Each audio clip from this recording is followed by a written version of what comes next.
Yes, I can try. I think that the whole question of moral education at younger ages or higher education is a difficult one that people have struggled with. But I think that it's important to begin with a recognition that's at any level are continually thinking about moral issues in their personal lives, what happens at the university, and you're talking about university level, right? What happens in their society, politics, questions of equality and justice and racial discrimination. And to begin by understanding that they are always thinking about these matters. This is not the only thing they think about, of course. And that the best way to start bringing it into the curriculum is to talk to students about their concerns and interests, and then engage them in conversations about this and have them converse with each other about what are some of the central moral issues that are part of your society, and what are some of the central issues that are part of the world as well, which most people think about. They read the news or get it on the internet now more than read the news. And I'm not sure that it's necessarily a good idea to have classes or courses that are aimed at improving or developing their morality, but rather to maybe identify courses and where this could be done to a greater or lesser extent. Now maybe if it's a mathematics course, you could do it to a very small extent.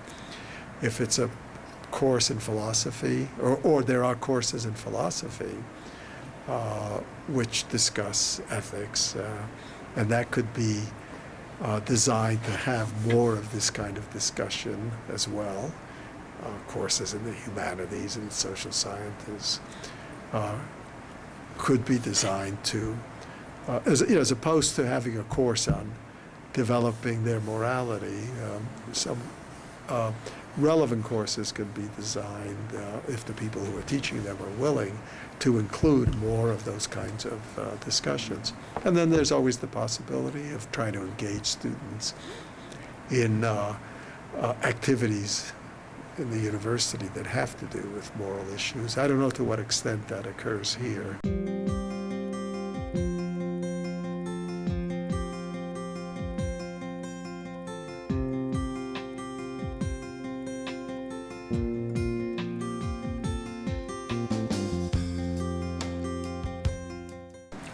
Well, I would say that from my point of view, the best way to do that is to discuss and be concerned with tolerance and acceptance of different cultural perspectives, but and many things that could be done, but discussions around the problems that people face who are not part of the majority culture. But at the same time, I think it's important to also include discussion of some of the difficult moral issues and conflicts that are raised, not by multiculturalism, but that are raised within, that may occur within any of these different cultures. And I think some of the issues that come up, which maybe have to do with customs and conventions, are ones that should be discussed in terms of diversity, variety, accepting different perspectives on those issues. But I also think it'd be very useful and important to discuss the ways in which any culture embodies unfairness and inequalities, particularly in some cultures with regard to male-female relationships. In other cultures, it may be caste relationships, something you know a lot about, social class and racial differences. So it means, and it's a difficult thing to do, it means confronting the idea that everything a culture practices isn't necessarily morally correct. Not that the culture is morally wrong, but that some of its practices may be, and that you can find practices of that sort in any culture. Right? And that would involve trying to talk about the idea that there are both legit commonalities across cultures in the way they think about morality, but also differences in the way they may apply some of these moral judgments, like to relationships between those in dominant and subordinate positions, and to also point to and talk about differences, not only differences between cultures, but the differences that exist within a culture. So there are differences in perspectives of males and females if the culture is more patriarchal. There are certainly differences in the perspectives of those who are higher in the socioeconomic hierarchy and those who are lower, or the social class hierarchies. And there are a lot of differences there within a culture. And those should be discussed.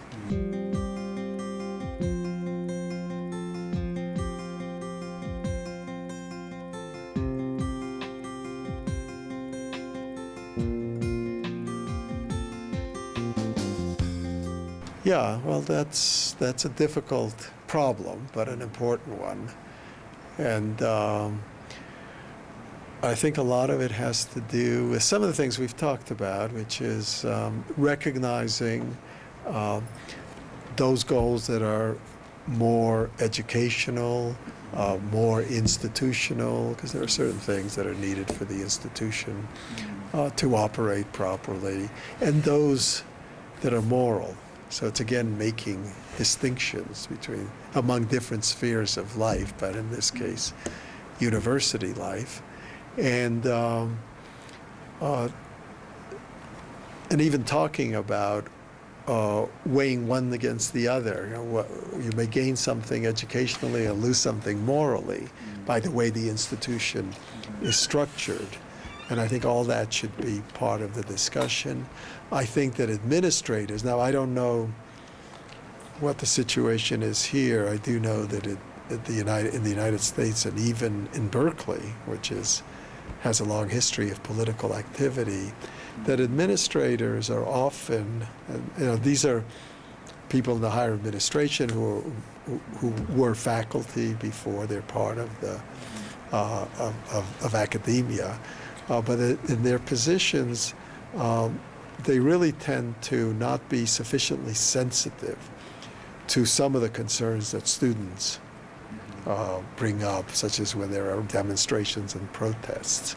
And I don't know if you have the same kind of thing here, but I think that there should be a lot more dialogue, not only with students, but between administrators and faculty about all these kinds of issues, and both with regard to reacting to student demands and demonstrations, but also more generally on how to establish these relationships so that justice and fairness are at the forefront of what everybody's thinking about.